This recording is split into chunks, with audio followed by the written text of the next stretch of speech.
Laura, you wanted to talk about after the TV station. Yes, yeah, the rail station. So this is when Ellie and Dina are fleeing the wolves, who come in and find the grotesque scene of their comrades hanging with their entrails spilled out in front of them.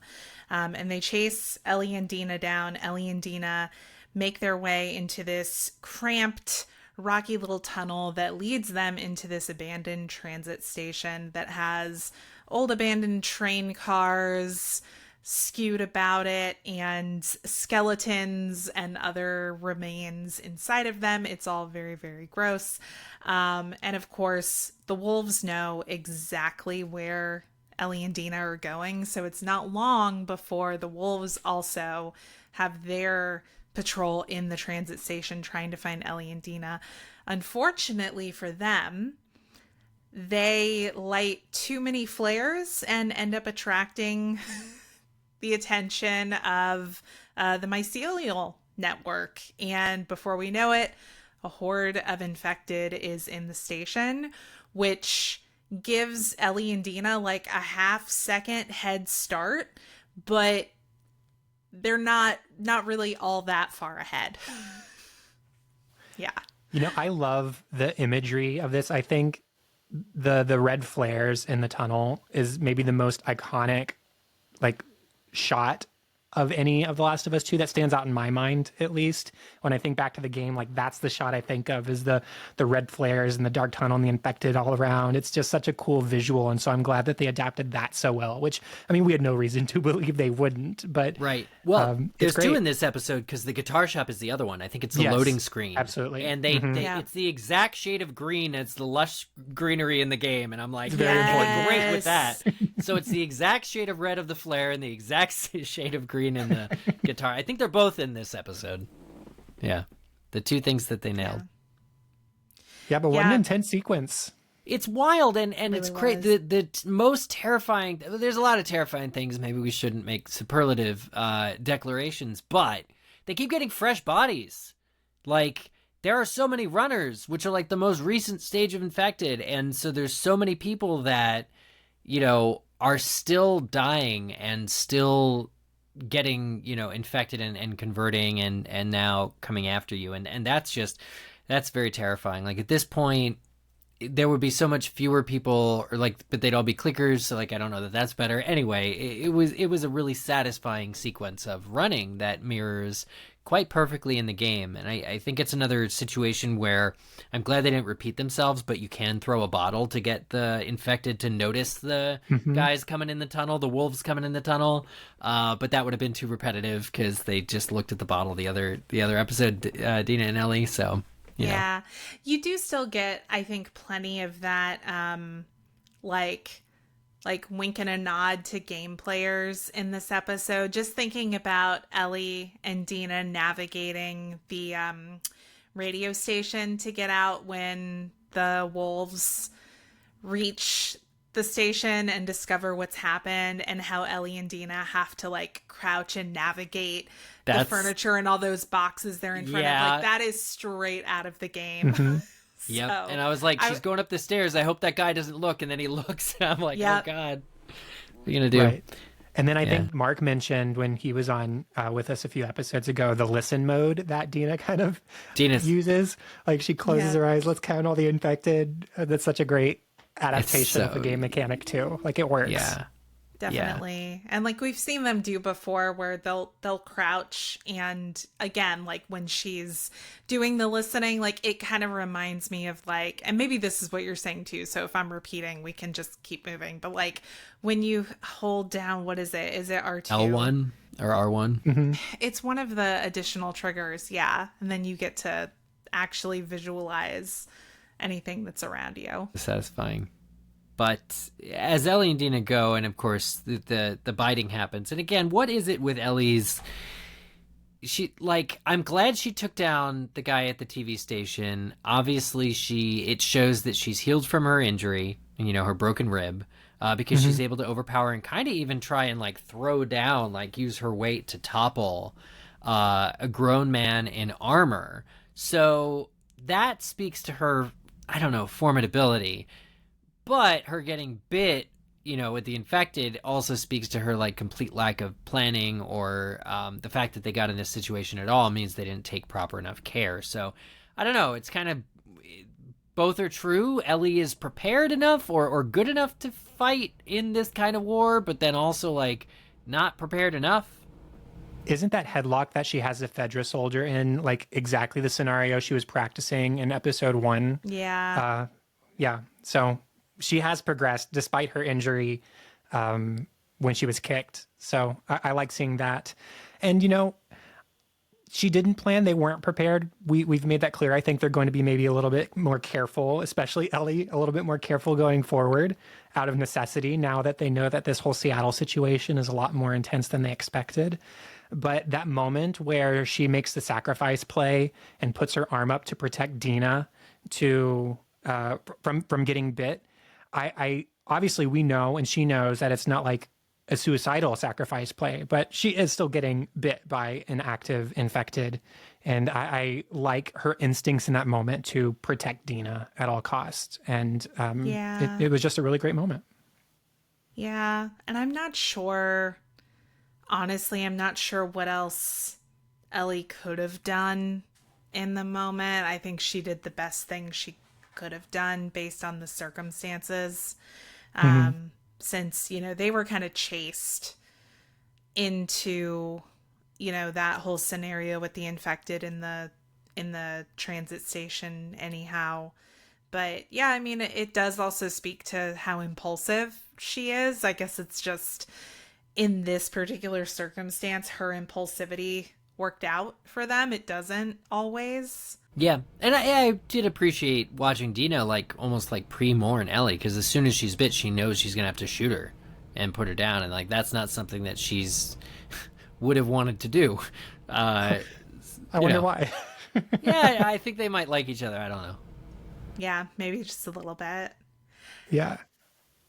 And speaking of that, I want to spend just a moment talking about Dina's speech about coming to terms with her bisexuality and it like being suppressed by her mother, because as a queer and trans person, like I totally understand that instinct that is taught. It's not like a natural instinct. It's taught to you to hide your true self and to try and make the false self work. And there just comes a point where it doesn't. And when you shame queer identities, it makes queer people feel ashamed. Like, imagine that. And so I love seeing Dina sort of coming to grips with her bisexuality and like finally making the play like, okay, I can't imagine myself with Jesse. He's not, quote, the one, but I do imagine a future with Ellie. And now that I've almost lost her, I have to like dive in now or I might potentially never get the chance. And so I loved seeing Dina explain her history and explain, like, she knew Ellie's feelings for her. She said it was pretty obvious. You weren't doing a good job of hiding it. But she apologizes and says, it just took me some time. And I'm glad that she's there and is accepting herself just as much as she's accepting Dina, because that's just as, if not more important. Totally. I really like that, and it is what Dina describes is going through the motions, and for who? She said even after my mom died, she's still trying to like please her and do what she would have wanted, when what she wanted was to, for Dina to hide who she is, and but that's so true to life. That is what we do, especially given certain parental relations. We will do that. We want to please those who care for us or anything like that. So it speaks to true life for sure. And I think there's like another commentary here in that, when Ellie and Dina first are arriving in Seattle in this episode, they're seeing pride murals in the city around them and they don't know what they are. And it's because, again, in the show, the world ended in 2003. So yes, the concept of pride existed then, but kids who grew up in this post-apocalyptic hellscape would probably have little to no frame of reference for the fact that at one time there was actually a community for people like them, right? And gay marriage legalized. Right. Which- That was something that Craig Well, Mazin said, I think, in the yeah. first episode of this season's official Last of Us podcast, was that the apocalypse happened in 2003. That's 12 years before marriage equality happened in the United States. And so, like, it would be almost irresponsible to ignore what freezing time in 2003 would mean to the queer community. When you have as your main character this queer character. And so I love that they're not only just letting Ellie be herself in however she wants to see herself and to allow her to pursue this relationship with Dina, but then also allowing Dina to explain what it felt like to have to hide part of herself. And that's just because, like, her mother may have done it because she had her own bias. Her mother may have done it because she knew what the world was like and wanted to protect her. When it's already so difficult to be a person living in the post-apocalypse. Yep. I texted you guys while the episode was happening, but I was like, I think that's my favorite line of this episode. What's with all the rainbows? Maybe they were all optimists. I love that that Dina and Ellie have rode on horseback on Shimmer, which is a very pretty name for a pretty pony. Into the city of optimists, Seattle. Although also home to Nirvana and a lot of cool bands. But yeah, it's a treat. Watching the show is a treat, and I like how on edge or not complacent we can get in thinking that we know how things are going to go, because I don't really have any clue how things are going to go down the next 3 episodes remaining to us in this season. I know. Like, I'm sitting here going, are we going to see Abby again this season? Are we not seeing her again till next season? I really don't know how they're going to play this. We would think that we'd see her at some point, just depending on how they're continuing to outline. Like we got the title card at the beginning of the episode, Seattle Day 1, and the episode is titled Day 1. And so what I'm curious about is next episode titled Day 2, or are they going to break from that episode naming mechanism and still give us the title card, Seattle Day 2, or is it just going to be Day 1, Day 2, Day 3? Because I don't know. I'm just curious. Who knows? Same. And I'm just thinking about sort of how the Seraphite story is going to unfold. Of course, we know a lot of that involves Abby. So again, we're still seeing that story develop through Ellie's I'm really perspective. eager to see more of the WLF and Seraphite stuff. Same.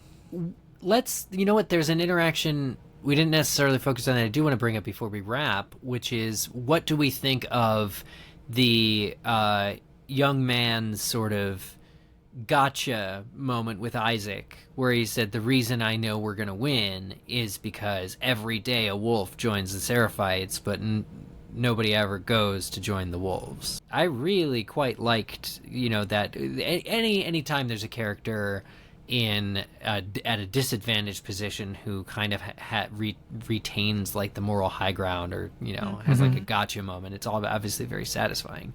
As sad as it was what's happening to him, I think that there is a case to be made for, I'm going to say pacifism, because that's not what the Seraphites are about, but this more self-proclaimed like enlightened kind of way of thinking versus Isaac's very clear brute force kind of just dehumanization tactics.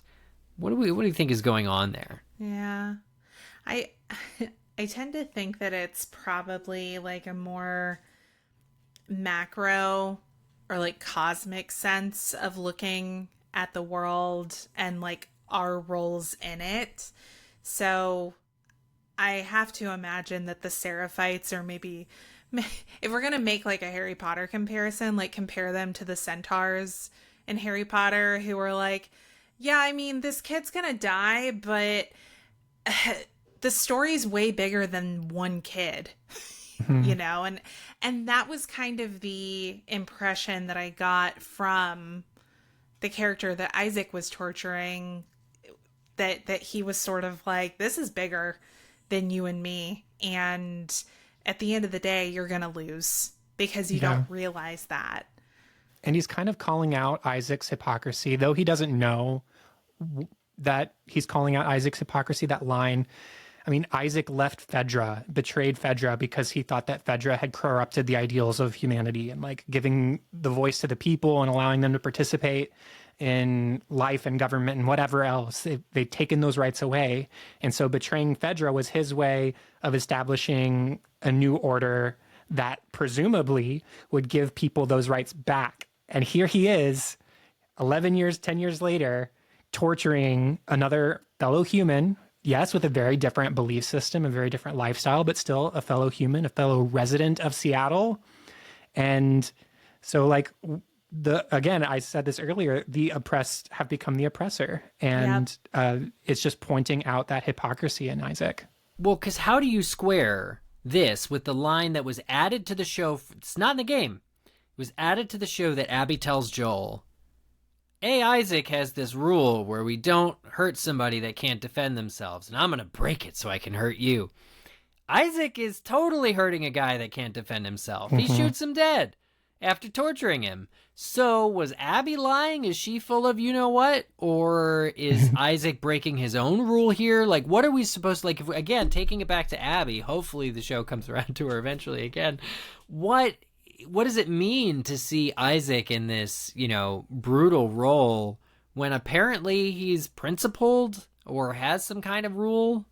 I think it's just pointing out that leaders do things behind closed doors that they don't want their followers to see. 100%. And I think also it's continuing to hammer home the significance of multiple characters in this story thinking that they have the moral high ground and they are in the right. And because they think they're right, they think they're justified. Well, and they call the Seraphites animals. And so the question is, like, are they animals because of their violence, or are they animals because they have a different lifestyle? And either way, does it justify dehumanizing them to such an extent? Here's one last thought I had, because I watch I think it's Screen Crush or Scream Rant. I'll look it up on YouTube. Every week I watch some of the, you know, like Easter eggs that you missed, et cetera, et cetera. I was shown after the last week's episode in an intro to the Seraphites that in the game they absolutely disembowel people. I did not remember this, and I was wondering if this is because I played the game on light mode. Chelsea, do you remember, as a grounded survivor, do you remember the Seraphites disemboweling? Because the scene I saw in the game was in the rain somewhere outdoors, and you're watching other people be killed by Seraphites, and they literally go and disembowel the guy. You hear the scream, and then all of them iterate like, and now he is free. You know, like now he's like, the disemboweling is a religious act to free them up to the prophet. I don't remember any of this, but it's in the game, and now it's in the show. It's been a long time since I've played, but that does sound really familiar. Yes. Okay, yeah, Laura, I remember this as well. The Seraphites, I think initially, maybe it's kind of been accelerated in the show. I think how they've done some other things, but I think in the game, at first, you're kind of intended to think that this is a pacifist culture that are being victimized. And it's like, no, like the Seraphites and the WLF, like they're kind of two sides of the same coin. The Screen Crush. Yeah, I really like what we're seeing.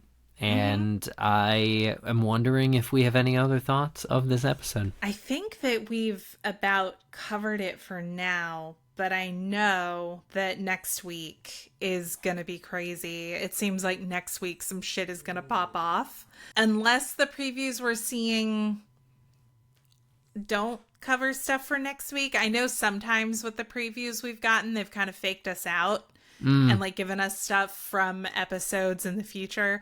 But I think timeline wise and based on the amount of episodes that we have left, I think it makes sense for the Rat King to be the main event next week. So I can't wait for that. Man, once you show that though, where do you go? There's nowhere to go after you show that thing. Well, maybe with the infected, but obviously the show's not exactly about the infected. So Right. Yeah. Right. I don't know. I don't know. One thing I want to ask you guys, and we can, end the episode, but I'm wondering if there's any room somewhere, maybe even as a separate video, to talk about two distinct paths from the game. Tommy goes ahead. Tommy goes ahead of them in the game. How will that storyline intersect? Because and Ellie and Dina find the two men that were tortured at the same time, both showing the same location. They're literally following Tommy here. Given that Tommy has a very good reason to not be here in the show yet, will he be here in the show, do we think? And what about Jesse? So I don't want to get into spoiler territory. That's why I'm suggesting we can end the episode, but Yeah, is there something, worried. because you're worried that they want will they not adapt it, do you think? No. I'm worried because this show, I think they have shown that they're not afraid to deviate from the source material. And there are things that happen with both of those characters that I could see the show maybe changing up again, like a little bit of a wink to people who played the game. But I don't want to give any spoilers for people who didn't, potentially, Yeah, I'm not suggesting that we leave any of that last 2 minutes in, but wanted to communicate with you guys about whether there's any... Because I don't want to spoil that Tommy is anywhere in the picture, honestly. Because it'll be very exciting when someone's head starts popping off from a great distance. Yeah. But yeah, let's say we end things there and look brightly forward to season 2, episode 5 of The Last of Us, possibly titled Day 2. You heard it here first. And we want to thank our co-hosts. Thank you, Chelsea, and thank you, Laura. Yeah, thank you. It's been fun. Thanks to all of our listeners listening live, whether that's on Twitch or on our YouTube. We do also want to call out what our channels are to make sure that you are following, liked, and subscribed to us. Of course, I don't have those links ready. Oh, that's okay. We are What the Hype Podcast on Twitch, YouTube, TikTok, Instagram, and we are What the Hype Show over on X, formerly Twitter, if you still use that. I don't. Personally. I still visit the Sears Tower in Chicago, so yeah, I still use Twitter. But, oh yes, and our website is whatthehypepodcast.com. Also, we're waiting for more spoiler-free emails to let us know what you're thinking of the show so far. whatthehypepodcast@gmail.com. You can tell us what you're thinking of the show so far, but just don't put it in the subject line, because Pam sees that inbox too, and we must #protect Pam. Just in case. And yeah, we are covering a lot of other stuff over on What the Hype. So myself, Pam, and Micah actually just did an episode recapping season 5 of Netflix's You, which was a really, really fun season. We had a great recap episode of that. So if you're a fan of Netflix's You, definitely recommend you check that out. And also coming up this week, myself, Eric, and Pam will be celebrating the Gilmore Girls 25th anniversary. Believe it or not, it's been 25 years. I feel old. But yeah, definitely you can check that out either here on YouTube or by checking out our podcast, What the Hype Podcast, anywhere you listen to podcasts. Awesome. Well, that's the hype on episode 4 of The Last of Us. 3 episodes remain this season. Feels so short when I say it, but you know, anything could happen. Anything can happen. We'll continue being surprised pleasantly by all the choices. So tune in next week, Sunday night. We'll see you. Thank you so much. See you then. Bye. Thanks so much, y'all. Bye.